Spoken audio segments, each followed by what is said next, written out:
Inisiasinya itu 90 menit, 90 menit inisiasi menyusui dini dan diikuti rawat gabung. Rawat gabung. Sedikit saya mempromosikan kali ya.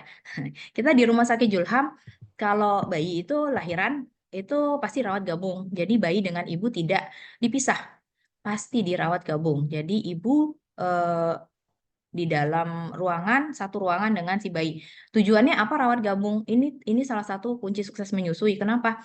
Karena kalau dirawat gabung, ibu melihat clue, melihat tanda, melihat isyarat kapan bayi haus, kapan bayi butuh didekap, kapan bayi hanya sekedar pingin dipeluk, digendong gitu kan, kapan waktunya nyusui. Tapi kalau misalnya di kamar bayi, kan nggak mungkin tuh setiap eh, per 2 jam sekali atau per 1 jam sekali ibunya ke kamar bayi untuk netekin gitu ya, netek ya kita kan saya bilangnya netek. Eh itu ibarat kucing ya, kucing itu kalau misalnya habis lahiran, itu kan dia ketika ada orang yang mengganggu anaknya, dia tuh marah, dia tuh eh, nggak suka dipisahkan, nggak suka dipisahkan. Tetapi bedanya kita dengan makhluk yang lainnya, kita mempunyai akal, kita bisa memilih apa yang akan kita lakukan ke depannya. Nah, harusnya sih sebelum sebelum sebelum melahirkan, jadi anjurannya WHO itu kontak dengan konselor menyusui itu 7 kali, 7 kali ya, 7 kali. Jadi kalau bisa dimulai dari konseling itu dimulai dari hamil. Jadi ibu punya bekal ilmu ilmu menyusuinya dulu ketika lahiran, ibu tidak penuh drama, tidak penuh drama dan tidak penuh eh, kesulitan ya. Setidaknya ketika menemui suatu kesulitan, oh udah tahu nih tipsnya apa gitu. Jadi menyingkirkan hal-hal yang bikin gagal menyusui. Kemudian yang kedua tadi izin, yang kedua tadi menyusui eksklusif ya. Jadi eksklusif itu tidak menerima tambahan makanan minuman apapun selain ASI, bahkan juga air putih. Jadi air putih tidak disarankan di bawah 6 bulan. Air putih hanya bisa diberikan ketika anak mulai MPASI. Yang ketiga, menyusui sesuai keinginan bayi, kapan saja, baik pagi, siang, atau malam. Kemudian tidak menggunakan botol, dot, atau empeng. Kenapa tidak disarankan? Anjurannya WHO itu tidak disarankan menggunakan botol dot empeng karena memang resiko resiko bingung puting dan resiko kegagalan ASI jauh lebih tinggi. Nah, permasalahan yang sering ditemui nih dalam menyusui. Pertama, informasi yang kurang atau tidak benar. Banyak mitos yang berkembang, apalagi kita tinggal di daerah ya. Mitos ini luar biasa banyaknya dan kadang-kadang kita lebih percaya mitos dibanding fakta, dibanding ilmu pengetahuan. Jadi kita kita nih sebagai orang tua tuh suatu proses belajar seumur hidup. Jadi bukan hanya belajarnya di awal, tapi seumur hidup selama kita masih menjadi apa mendapat gelar orang tua ya. Jadi proses belajar supaya kita jangan terlalu percaya sama mitos-mitos yang nggak benar, akhirnya kita gagal menyusui. Kemudian yang kedua, ASI tidak keluar di awal kelahiran ini juga jadi momok karena bikin panik, bikin gabut ya. Kenapa sih ASINya nggak keluar nih? Ya udahlah, karena ASINya nggak keluar, anaknya nangis-nangis aja. Dikasih deh susu formula sebagai buat biar anteng, biar tenang, mama juga hatinya senang gitu ya. Padahal Padahal nggak perlu gitu, nggak perlu untuk diberikan susu formula kecuali atas indikasi medis. Kemudian yang ketiga, tata laksana di tempat persalinan yang kurang mendukung. Nah, ini dia kurang mendukung. Gimana kalau kurang mendukung? Nah, salah satunya yang kurang mendukung itu misalnya rumah sakit yang memisahkan bayi. Misalnya kita minta nih, minta ke salah satu rumah sakit, saya pingin dong rawat gabung. Nah, ternyata nggak dikasih izin. Nah, ini juga menghambat proses menyusui. Kemudian masalah ibu bekerja, wah galau, lebih galau lagi nih kalau ibu bekerja. Gimana ya ngasih asinya? Eh, kan mamanya udah kerja nih, apakah bisa tetap anaknya full ASI? Ya udahlah campur aja, tambah aja, nanti takutnya kurang gitu kan. Jadi semua itu bisa diatasi dengan konseling menyusui. Nah, permasalahannya yang paling penting kadang itu sebenarnya kurangnya dukungan nih dari suami dan keluarga. Nah, ini juga berimbas kepada kesehatan mental ibu yang akan terganggu. Eh, Secara psikologis perubahan hormon pada ibu yang baru melahirkan itu sangat drastis, sangat drastis. Jadi wajar kalau misalnya ibunya gampang emosian, gampang lelah, kemudian ditambah lagi kurangnya support dari suami dan keluarga, kurangnya support dari tenaga kesehatan, belum lagi misalnya lahiran di bidan, oh ya udah Bu, ASINya belum keluar nih, tambah aja susu formula, biar diam aja dulu anaknya, nanti aja deh di rumah belajar nyusui. Padahal harusnya kunci sukses menyusuin itu belajarnya mulai dari eh, kapan dipaparkan dengan nyusuin si anak itu, kapan dipaparkan dengan menetek, ya itu dari awal kelahiran, jadi bukan nunggu pulang di rumah dulu gitu. Nah, jadi intinya sih tidak ada ibu yang sempurna. Jadi walaupun di sini ada bunda-bunda yang, aduh saya ini nyesel banget ya kok baru tahu ada konselor menyusui, kenapa nggak dari dulu belajarnya. Jadi nggak ada ibu yang sempurna. Tapi yang ada ibu yang mau berusaha untuk menjadi lebih baik lagi. Insya Allah ketika kita mau berubah, insya Allah akan terlahir generasi-generasi yang jauh lebih baik. Karena ya saya bilang menjadi ibu adalah proses belajar seumur hidup. Terima kasih yang bagi yang ingin bertanya boleh di kolom chat atau raise hand ya untuk bertanya langsung. Assalamualaikum warahmatullahi wabarakatuh. Waalaikumsalam warahmatullahi wabarakatuh. Wah, menarik banget ya nih bunda-bunda pemaparan dari dokter Wani tadi mengenai tips menyusui cegah stunting. Nah, jadi kami membuka sesi tanya jawab. Nantinya saya akan memilih 3 pertanyaan pertama yang muncul di kolom chat Zoom. Nah, jadi bunda-bunda bisa langsung raise hand dari Zoom atau bisa melalui chat Zoom ya, dengan format nama bunda-bunda dan pertanyaannya. Nantinya pasti akan dijawab oleh Dokter Wani. Oke, silakan Bunda.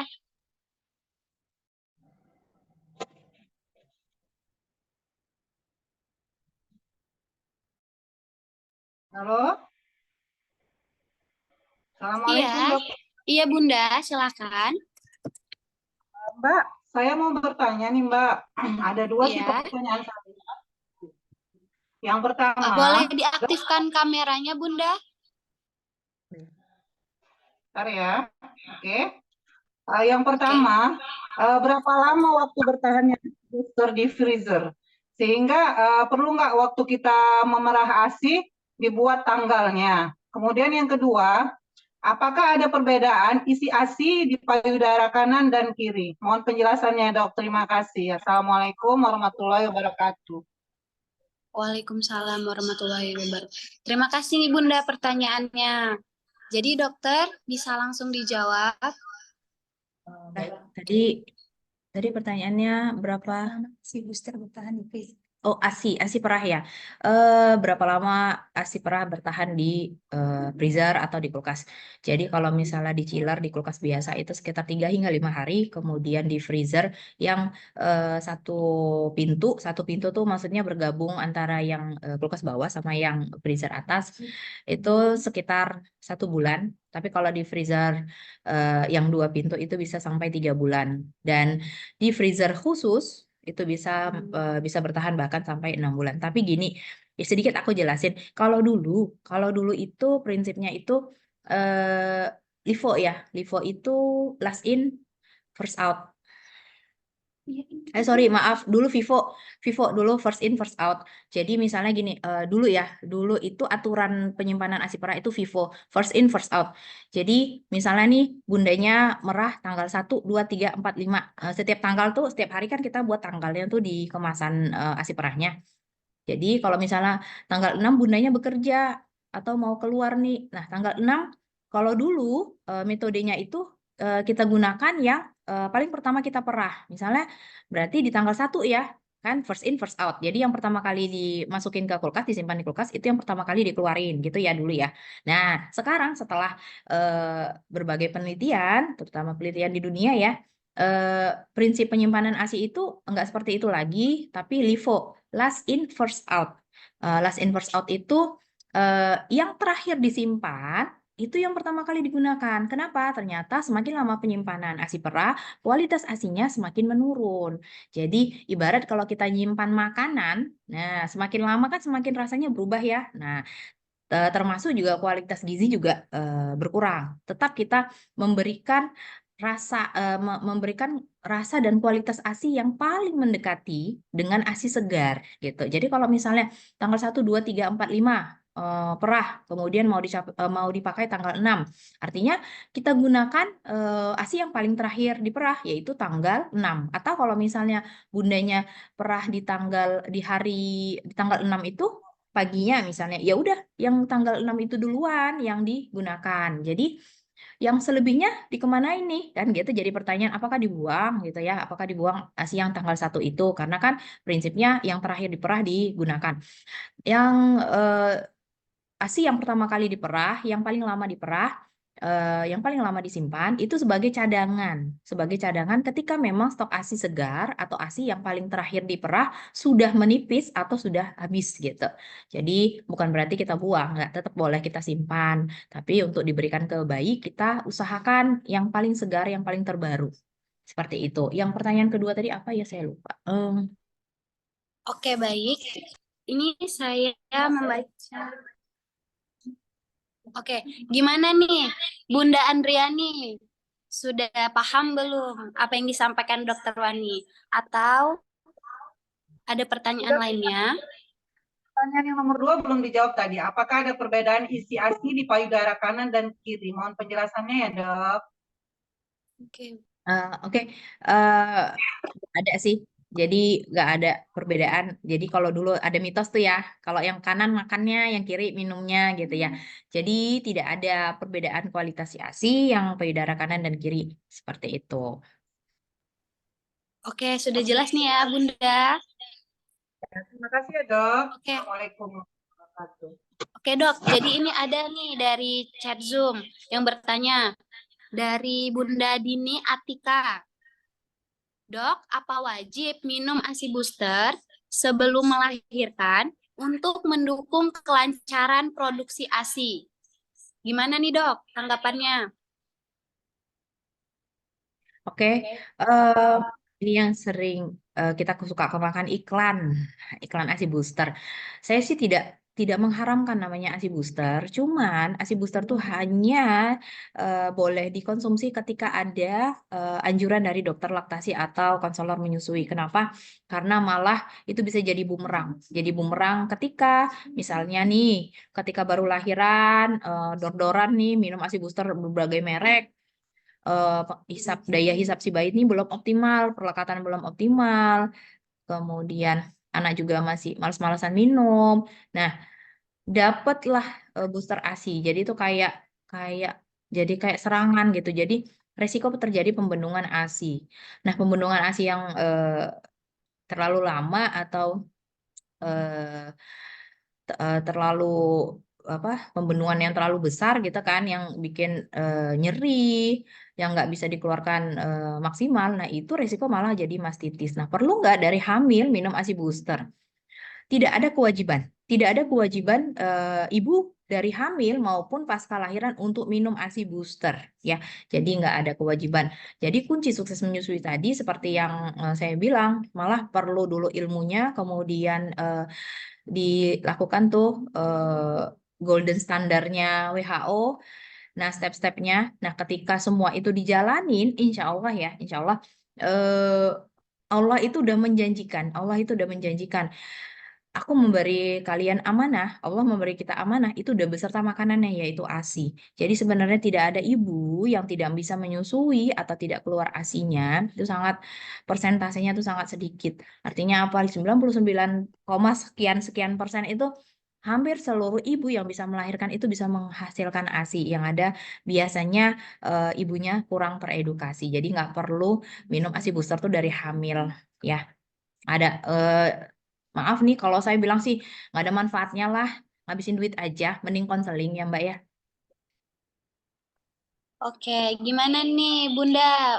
Udah paham belum penjelasannya? Oke. Jadi Bunda-Bunda, karena keterbatasan waktu, nah jadi nih tadi sudah 3 pertanyaan terjawab. Jadi sudah berakhirlah pertemuan kita hari ini. Nah, oh baik, ada pertanyaan. Dokter aja. Dari Mbak Nurul ya? Boleh Dari Mbak? Mbak Nurul boleh Boleh langsung diaktifkan di- suaranya.